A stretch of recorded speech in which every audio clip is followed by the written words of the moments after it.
agree on one thing, that the quality of education is under very serious threat. It's under serious threat from governments who say they have no money for education and who are going to cut grants, who are going to cut research facilities, etc.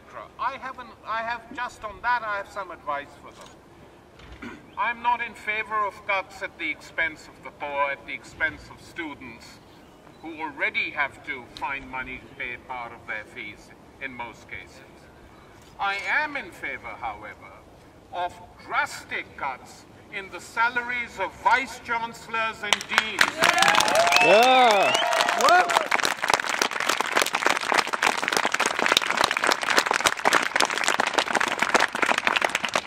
So if we are to have cuts, you start at the top. Cut the salaries of vice-chancellors by half. Cut the salaries of deans. Cut the salaries of these groups of management consultants who are hired to tell these guys how you should teach and how many people you should have in the department. And many of these management consultants should be removed forthwith from universities, from the health service, from the BBC, and from all the other public institutions where they give crap advice and are paid huge amounts. Hear, hear.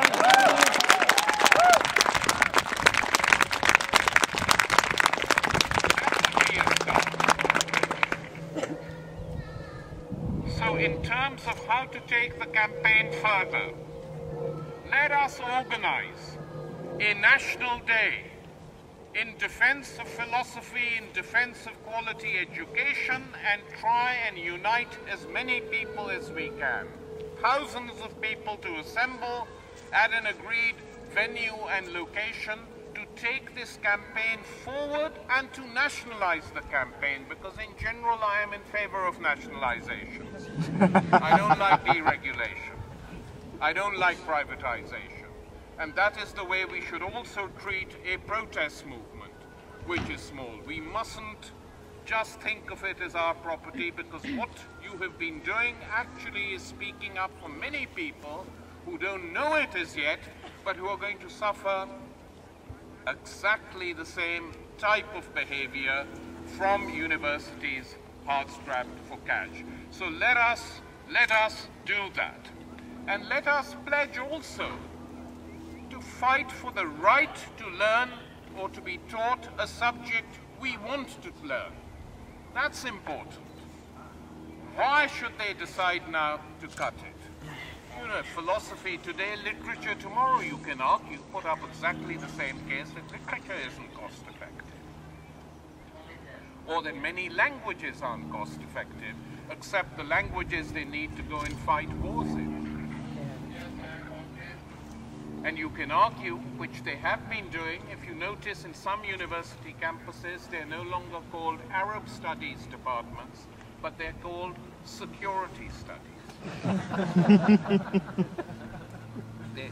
Because that's how they want to twist and turn the thing. What you study is security, or we should have terror studies. Counter-terrorism studies. In other words, making the universities total and complete instruments of the state and its needs. And that has to be fought against. Now, I don't want to keep you too long, but I was looking before I came for a poem I could read to you from one of the greatest poet-philosophers of the 20th century, which I think will mean something to you.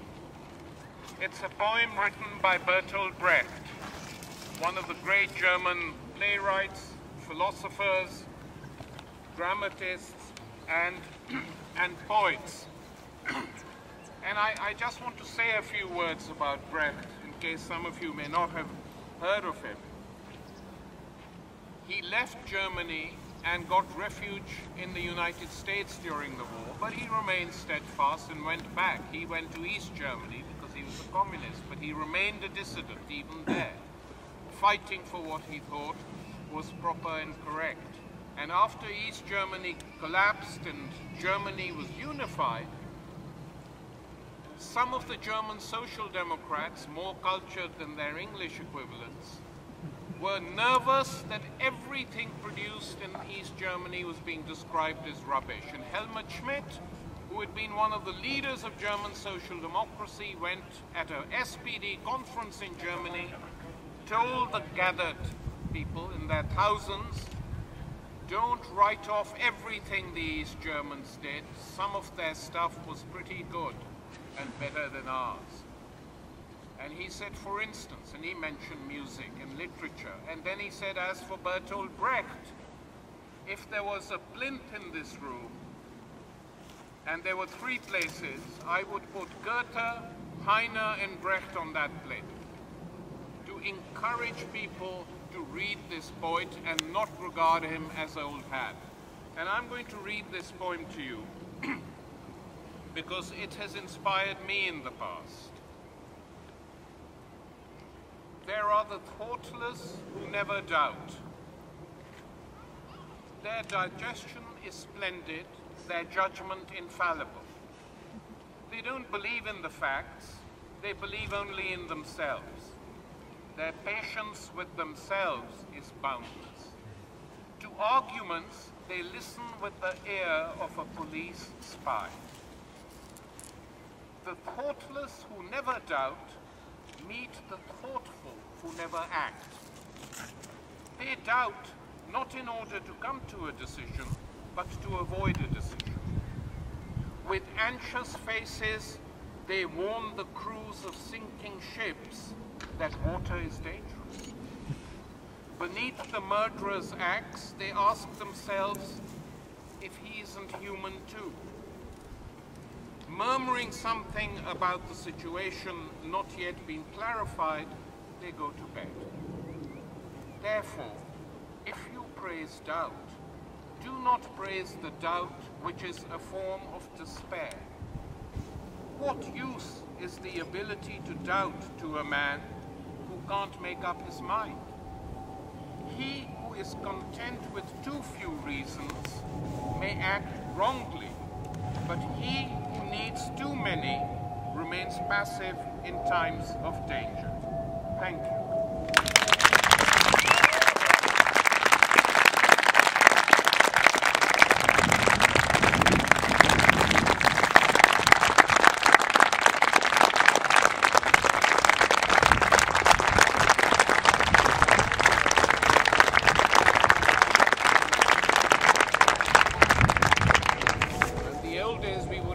Singing, but I don't know whether you know any songs.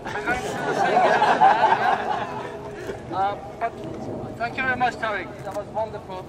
There are 2 things I want to mention. One is, it took us by surprise to get to where we are now. But we should be very, very careful not to lose our contacts and the social networks that we made and we built in the last 21 days, which is only the beginning of our campaign.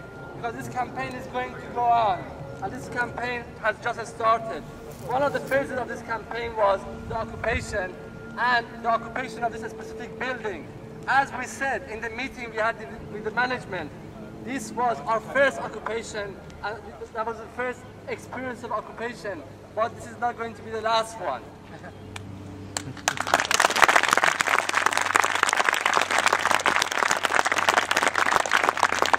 In addition to that, as Tariq said, it is a very dark time.